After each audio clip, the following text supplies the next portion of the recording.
Russia. For centuries, a land of mystery and a timeless cradle of culture.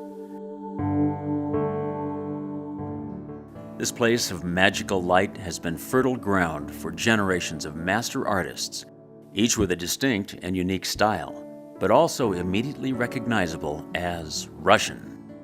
The names are legendary in the world of fine art.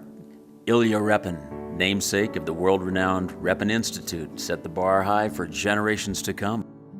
Isaac Levitan, a master of mood. Valentin Serov, who studied with Repin from an early age.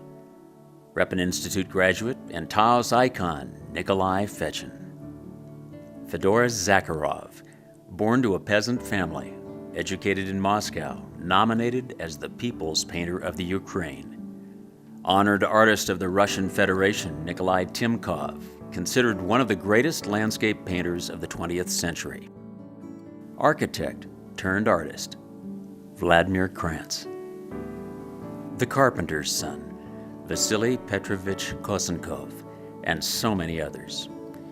Since Tsar Peter the Great and his successors began a tradition of paying for the best artists in the world to come to Russia and train, a 300-year pyramid of knowledge has grown to become a beacon of insight for painters worldwide. One common thread that ties this historic past to our present is the legacy of the Russian masters, skillful artists who were also great and prolific teachers. Perhaps more than in any other theater of fine art, the Russian masters have had a long and lasting impact on those who have followed, striving to chronicle their world with brush and paint on canvas. Of today's representational painters, the ones who go outdoors to chase the light and the ever-changing colors of the day, hoping to translate the authenticity of the moment into shared emotion and a true sense of beauty. Two whose amazingly similar paths brought them from apprenticeship through mentorship to master artist are George Gallo and Don Sahli. Both Gallo and Sahli struggled from an early age to become artists, and both, through simple twists of fate, happened to meet, work for, and learn from two great Russian masters, George Cherepov and Sergei Bongard. The director of the gallery said to me, you need to go meet the Russian bear. You need to go up to Idaho. He's having a workshop currently now. And he was talking about Sergei Bongard. I'd never met anyone with Sergei's knowledge, because when I saw him do his demonstration, it was just unbelievable. I'd never seen anyone paint a painting like he had done it. I mean, he had a handful of brushes, he had a huge palette of paint, and he would squeeze the paint out in front of it. He'd, squeeze out more paint than anyone had ever squeezed out. It's like, wow. But I became his last scholarship student, last apprentice, last helper.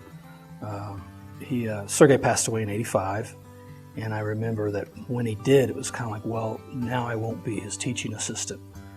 Now my path will be a bit different. I ended up studying with a very brilliant Russian master who was a reluctant teacher, but that's what happened to me at 18. And here I was, this bright-eyed kid saying, "Could you teach me how to paint?" The first time I knocked on the door, he thought I was there to do yard work. And when I asked him, I said, "Look, I want you to teach me how to paint," he literally slammed the door in my face. He did not teach me how to paint. That is kind of the interesting thing. He taught me how to see.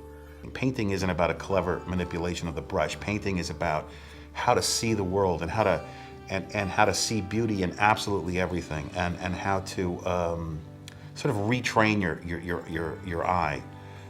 Don't accept things that trees are green and that the sky is blue. Really look, because every day, every moment, every hour it changes. And that was his whole thing. Sometimes I try to paint the wind or the flutter of aspen leaves as they fall. Sometimes the power, the force of nature, to capture that in terms of color, value, and temperature. It's much more than just a mountain scene. It's much more than, it's back to that Bongard thing where the image, yes, is important. Train yourself to learn to paint the image, but it goes further than that.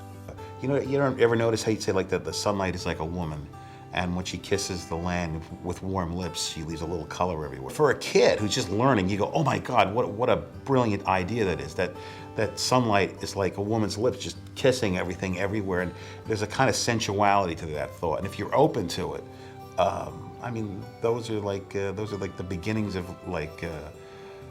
of knocking down walls of ignorance in your head and seeing the world as a painter. I was in Alaska, in Sitka, Alaska, in fact, and that was the old Russian capital of Russia, and so there was a Russian influence there, and there was a guy there, Dr. Bob White, who hired me, an American, to come up and paint the gold rush, the story of the gold rush for Alaska.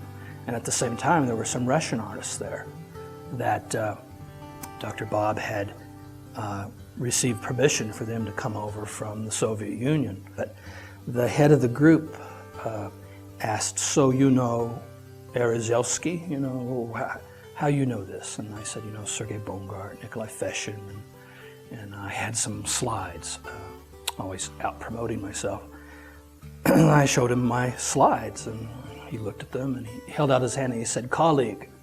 And that was kind of the thing. That's like, you know, this is quite a few years after, you know, Bongard's death, and that I was continuing in some sort of painterly way that they recognized the Russian school, you know, art of painting.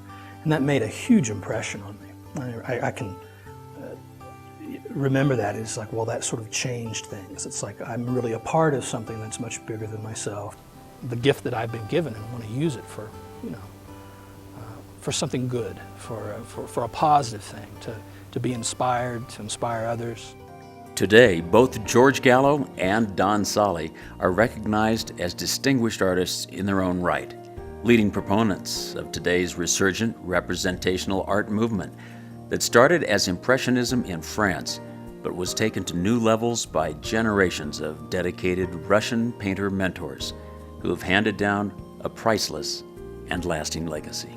They fill their canvases with light and color, each inspired by the technique of the great Russian master who taught them. And now they too are paying it forward, sharing their knowledge and love for the craft that illuminates the beauty in life.